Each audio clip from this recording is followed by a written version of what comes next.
Ujian dari Allah kepada hamba yang dicintainya hanya berupa kesusahan dan penderitaan, Ustadz?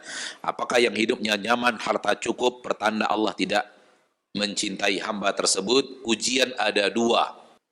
Namun untuk orang-orang yang Allah cintai, lebih banyak Allah berikan ujian. Orang tua anak ingin kriteria calon pendamping harus suku tertentu. Apakah saya boleh tidak menuruti permintaan tersebut, Ustadz? Ini sering terjadi seperti itu.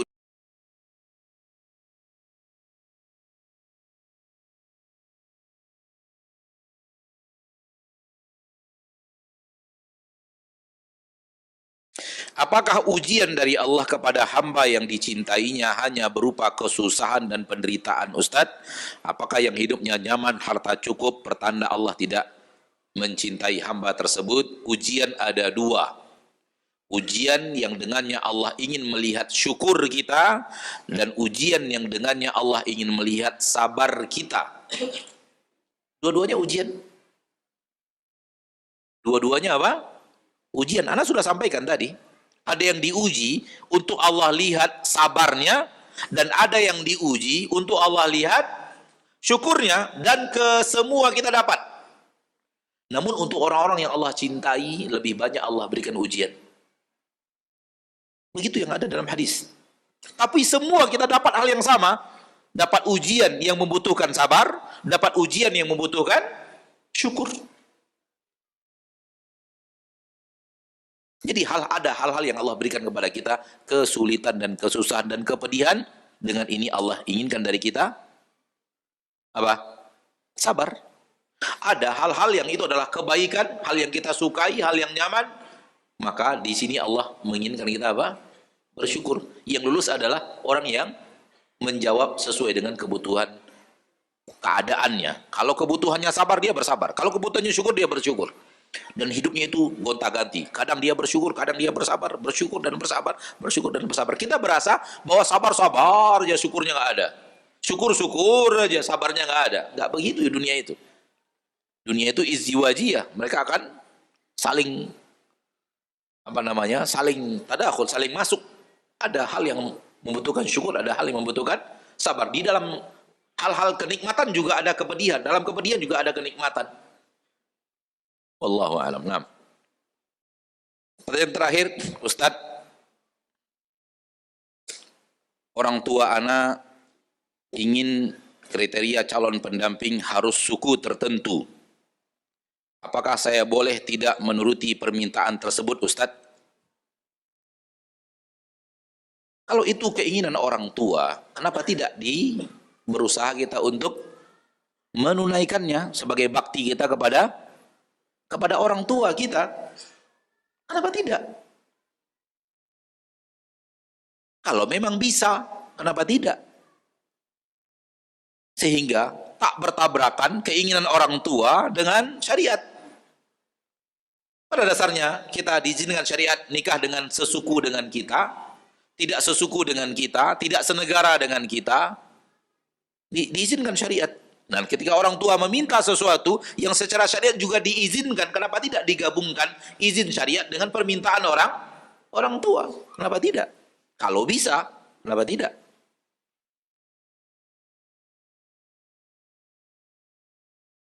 Apa halangannya? Apa yang membuat seolah-olah permintaan orang tua ini kok posisinya salah gitu? Sehingga harus nanya ke Ustadz. Takut-takutnya antum sudah punya calon. Ini yang jadi masalah.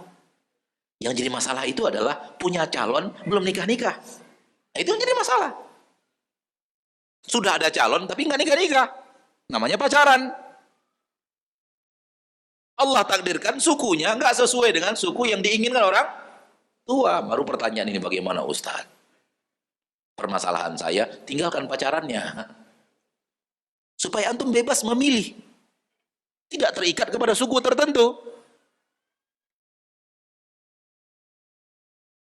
Ini sering terjadi seperti itu. Dia sudah punya calon yang kemudian terjadi komunikasi yang terlalu jauh, padahal belum nikah. Namun ternyata permintaan orang tua bertabrakan dengan calonnya. sehingga minta fatwa dari ustadz. Fatwa ustadz, tinggalkan pacarannya. Tinggalkan diskusi sebelum pernikahannya. Itu yang sering membuat orang akhirnya durhaka kepada orang tua. Nanti kalau sudah saatnya antum ingin menikah, cari, nggak ada masalah. Kalau memang itu yang dapat dan beda dengan orang tua, usahakan orang tua untuk ridho. Tapi kalau antum sudah punya, sudah jalan hubungan, sudah diskusi panjang lebar, sudah saling membangunkan tahajud, itu yang salah. Itu yang keliru. Sehingga akhirnya berat bagi antum untuk mewujudkan keinginan orang tua. Kalau antum free, tak ada masalah. Apa salahnya? Tapi sekarang saya belum menikah, Papa dan Mama. Belum ingin menikah. Nanti kalau saya ingin menikah, mudah-mudahan dapat suku seperti yang diinginkan oleh Papa dan Mama, Abi dan Umi. Aman. Kalau orang nggak pacaran itu aman loh. Iya, enggak. Bahkan kalau nggak jadi pun, udah melamar, nggak jadi, aman juga. Karena mereka nggak pernah pacaran. Walaupun sudah melamar kemudian ditolak, aman. Cari lagi yang lain.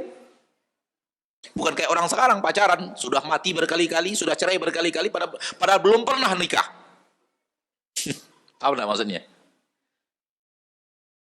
Sudah putus berkali-kali, padahal belum pernah menikah.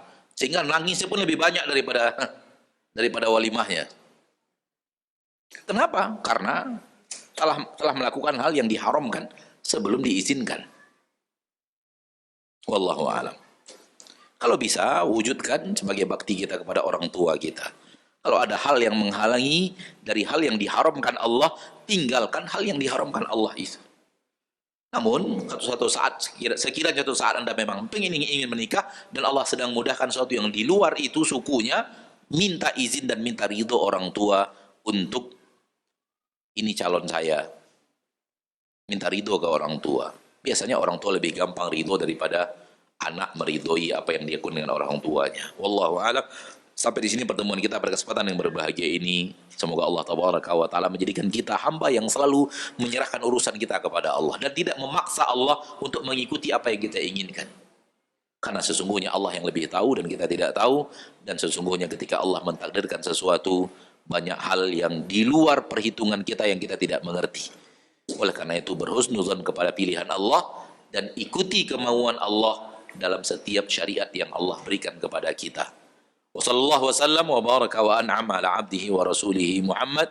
Subhanakallahumma wa bihamdika asyhadu an la ilaha illa anta astaghfiruka wa atubu ilaik. Assalamualaikum warahmatullahi wabarakatuh.